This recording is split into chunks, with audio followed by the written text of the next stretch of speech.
Right, it is 7 o'clock. We'll start our meeting, the April 18th, Andover Planning Commission and Board of Zoning Appeals. Start with a roll call. Lynn Heath.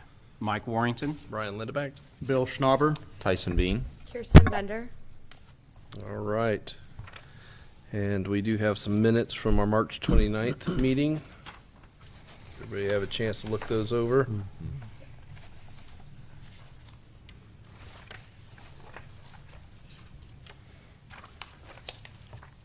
Yeah, I'll move to approve the minutes from March 29th. I'll second. We have a motion by Tyson, a second by Kirsten. All in favor say aye. Aye. Aye. Motion passes. No abstentions? No abstentions. Okay. So then we have a subdivision committee report that was just here on April 11th. And that's for some information there. And we have our committee and staff report items. We have our, well, what do you have for a committee and staff report? Nothing new. We did talk at the subdivision committee meeting a little bit about refining the development report to maybe track the activity by quarter or annually, so you would have an idea of which of these subdivisions are moving and at what rate and so forth. Thought that would be some good information, and we'll work on that. Okay, yeah, that sounds good. Alrighty. Well, we'll just move on to item number 5. This is a zone change, case number Z 2017-02. This is a public hearing on an application for a change in zoning district from its present R1 single-family residential district to B3 Central Shopping District located at 115 East US 54, Andover, Kansas. Staff sees no reason not to approve this change, subject to the plating of in conformance with our US 54 corridor plan, and pending any evidence here contrary at this meeting. So with that, have a look at this. Some materials that we've been provided. Aerial map.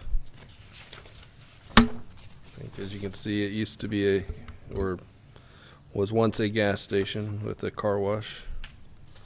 Oh, And is now a vacant gas station. And what year was that built, remember? 1991, I believe. You're close. I said 90, so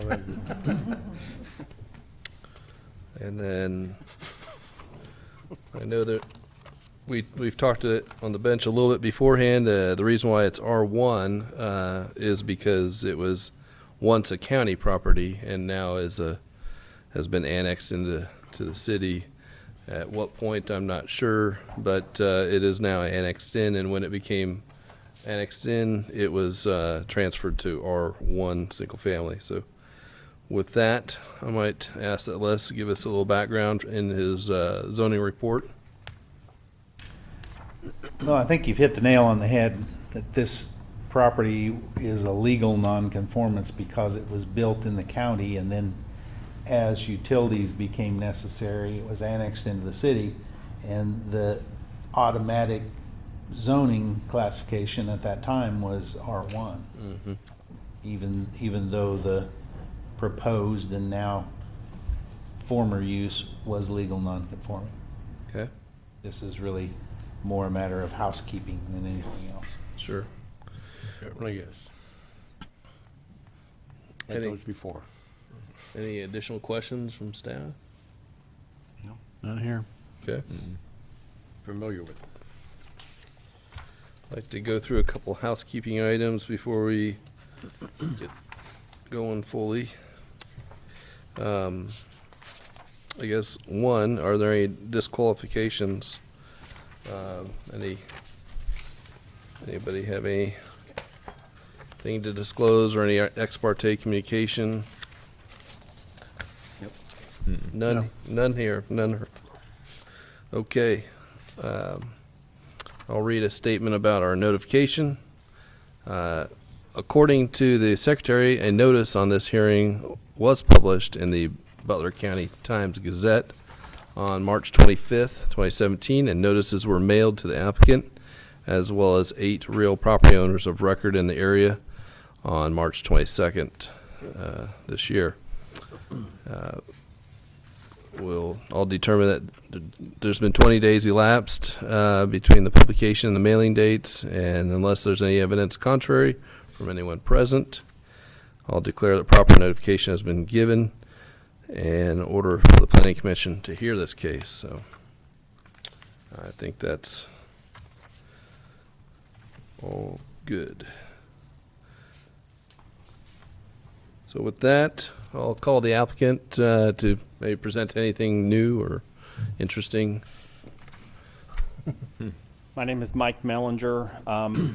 We own the property. We purchased it 4 or 5 months ago for the development of an AT&T retail store.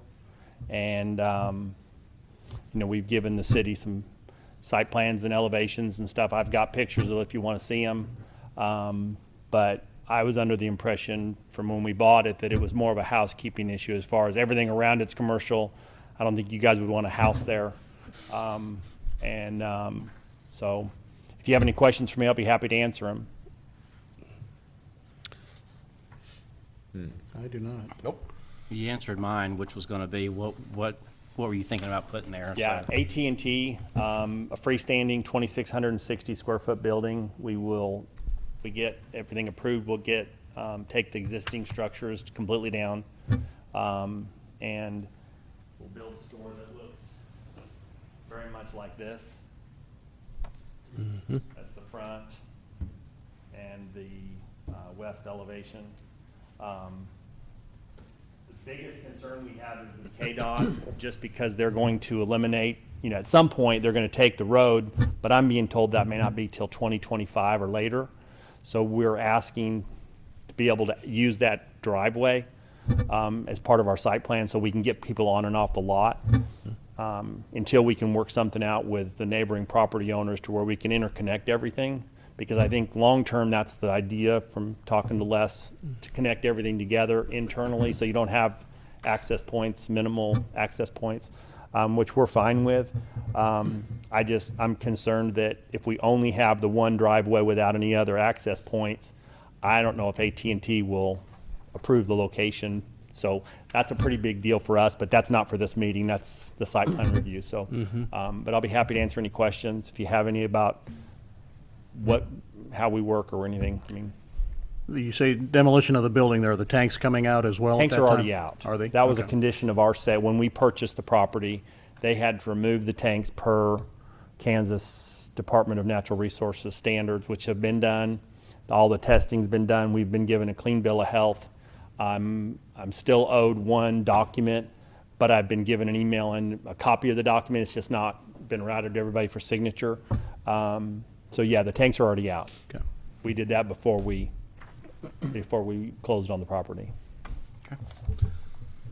And I presume you've studied the 54 corridor plan and you understand all the implications of that right away. And I do now. We weren't made aware of it when we bought the property.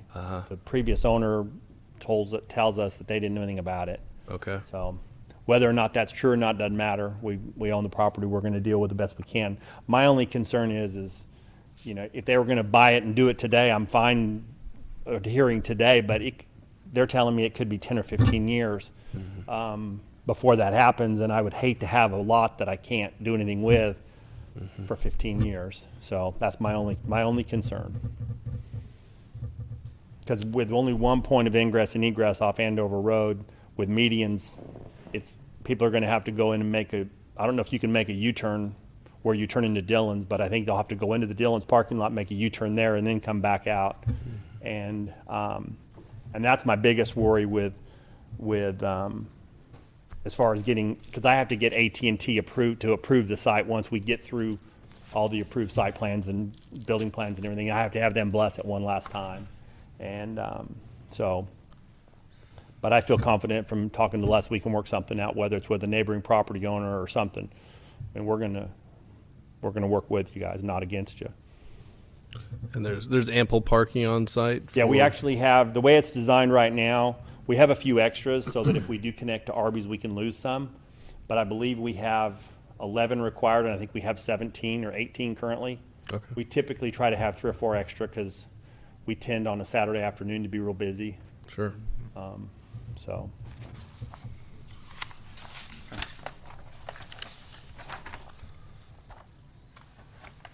Any other questions of the applicant? Okay. thank you. Thank you.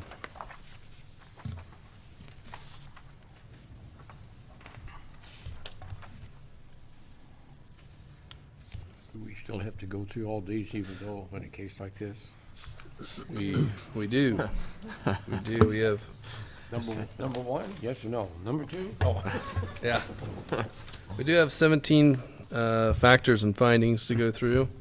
At this time, I'll close the public hearing or close the public comments and leave our public hearing open, but go through these 17 factors and findings that we have.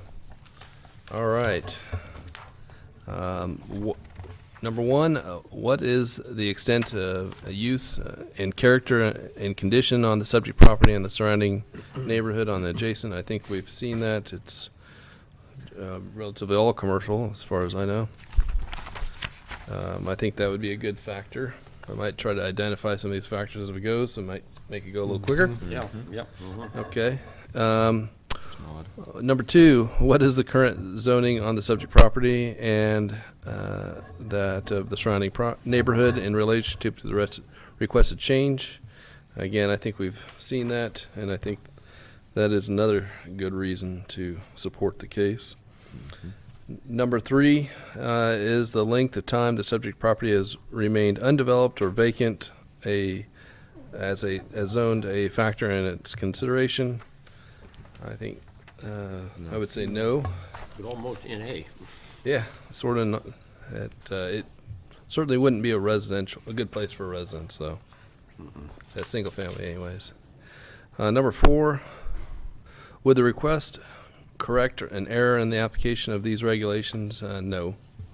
Number five, is the request caused by a changed or changing conditions in the area of the subject property? And if so, what is the nature and significance of such change or changing conditions? I don't believe there's any changing conditions here. No. 6, do adequate sewage disposal and water supply and other necessary public facilities, including street access, exist, or can they be provided to serve the uses that would be permitted on the subject property? It appears that yes, all the utilities are in place, and that access is limited to, I believe, right turn onlys at this Still time. trying to change. Yes. And then number 7, what would the subject property need to be platted or replatted in lieu of dedications made for rights-of-ways, easements, access controls, or building setback lines? And I would say yes, given the US 54 corridor plan. That would be appropriate.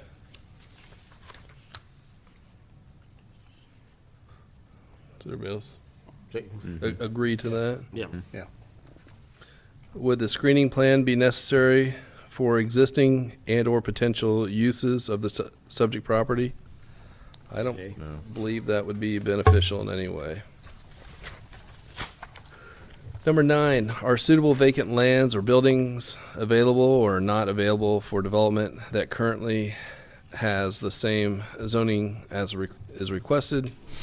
Yes, there's considerable property along 54 that has a similar zoning that is undeveloped. So I think that answers that question, yes. Number 10, if the request is for business or industrial uses, are such uses needed to provide more services or employment opportunities? Yes. I would say yes, and that might be a good one to star as well as our reasons to support it. Number 11, is the subject property suitable for the zoning, the current zoning to which it has been restricted? And I think we'd all agree that no, it has not. That also might be a good one to star as well. Legal non-conforming. Yeah. To what extent would the removal of the restrictions, i.e. the approval of the zoning request, detrimentally affect other property in the neighborhood? I think that's no. It's almost not applicable for this case. Number 13, would the request be consistent with the purpose of the zoning district classification and the intent and purpose of these regulations? Yes. I would say yes. Moving right along, number 14, is the request in conformance with the comprehensive plan, and does it further enhance the implementation of the plan? I Yes. think yes, as long as it's, the conformance of the corridor plan. Of course, it has to conform to that. Number 15, what is the nature and support or opposition of the request? And I see none at this time. And I presume staff would have told us if anybody had called in, and I hear none. So no, staff's shaking their head no. Okay, so 16, are there any informational materials or recommendations available from knowledgeable persons or experts which would be helpful in its evaluation? I would say no. I mean, it would be nice to know when the corridor is, actually going to be needed for those improvements, but I think what's been told to us by the applicant is that the state has told them there'll be some time before that's needed, so that's beneficial. So if everybody agrees to no there. I agree.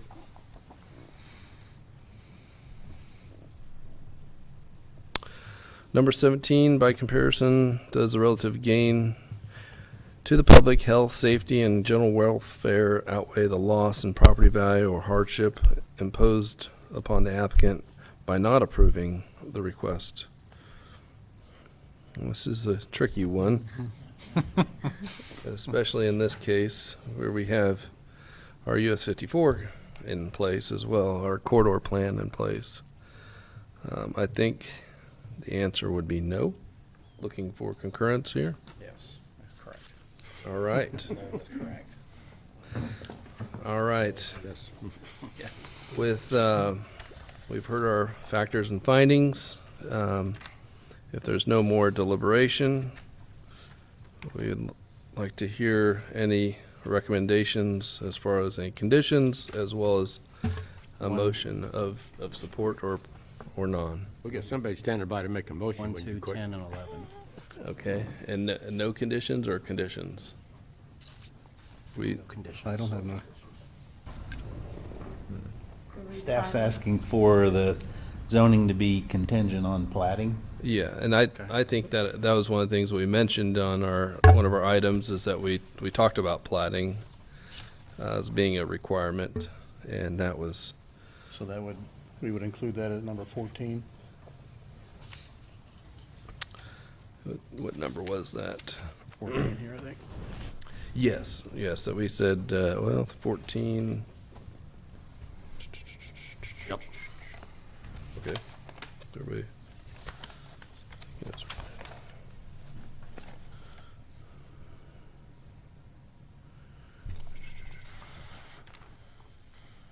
Number 7. 7. Number 7, would the subject property need, and we answered yes to that, so the 7 is a It's a given. given, so, Right. That condition needs to be stated in your motion. yes.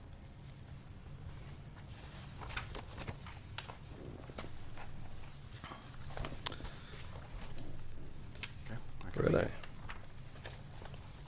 Having considered the evidence at the hearing and the factors to evaluate the zoning application, I, Mike Warrington, move that we recommend to the governing body that case number Z 2017-02 be approved to change the zoning district classification from R1 Single Family Residential District to B3 Central Shopping District based on the findings of 1, 2, 7, 10, 11, and 14 of the Planning Commission as recommended in the summary of the hearing, with conditions of zoning to be contingent on plating. I'll second the motion. We have 2 seconds. Anyone want to? Good timing. Okay. Lynn, how about you second this one? Okay. All right, we have a motion by Mr. Warrington, a second by Mr. Heath. All in favor, say aye. Aye. Aye. Motion passes unanimously. Thank you. And I do have a little housekeeping item to cover at the very end here, so if anybody, Does the planning get handled at the, when we look at the site plan, does that need to be a separate? So I'll have the engineer give you. Thank you. Okay. so this case will be forwarded to the governing body with the planning commission's recommendations and written summary of the hearing for consideration at the regular meeting on May 9th, 2017, which begins at 7 p.m. in the council meeting room at City Hall. Protest petitions against the change in zoning or special use may be directed to the planning commission's but not directed at the planning commission's recommendations as such, may be received by the city clerk 14 days after tonight.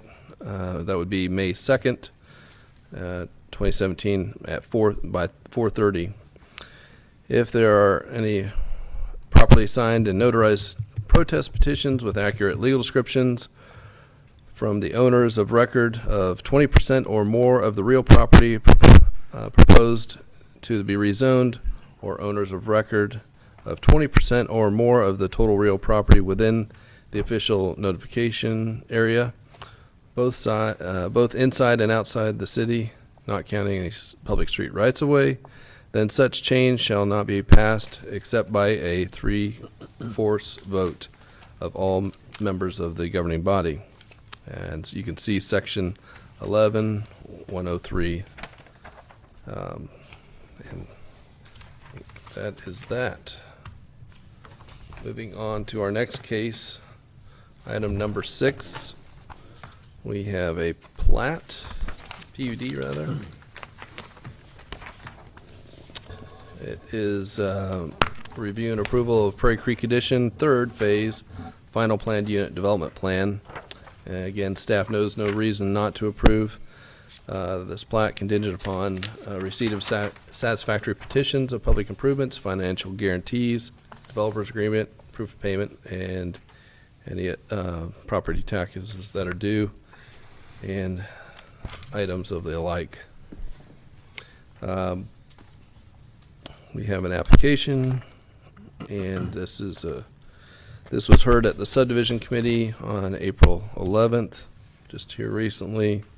There was some discussion about street names. It appears that some street names have been altered and modified, and some other conditions that I saw have been addressed on this copy I see. Les, maybe you could provide any additional feedback. It looks like everything's been provided. Maybe you've had a chance to look that through a little further. Yes, the applicant has responded to all of those comments from the subdivision committee, the utility providers, the county, and GIS about the street naming, and we're satisfied with all of those changes and corrections. Very good. Any additional questions of Les? Seeing none. Mr. Agent, would you care to tell us anything further? No. Not, not this time. Okay, well, all right. Phil Meyer with Boffman Company. I'll be glad to answer any questions you have. We're in agreement with comments as written. I think at Astor Street in Windswept, or the same street? Yes. They are the same street, and it's going to be Astor Street, not Windswept, Okay. I kind of assumed that. officially. Yeah. And there's, Yeah, the sidewalk plan still shows windswept on it, but I'm assuming that that's just old and That's- just for the sidewalk plan only. Yes, we just received all of the corrected up copies late last week. okay. Any additional questions of the applicant? All right. Seeing none, I'll entertain a motion or further deliberation here. They have the West Star thing labeled on here where they want the additional, I don't think.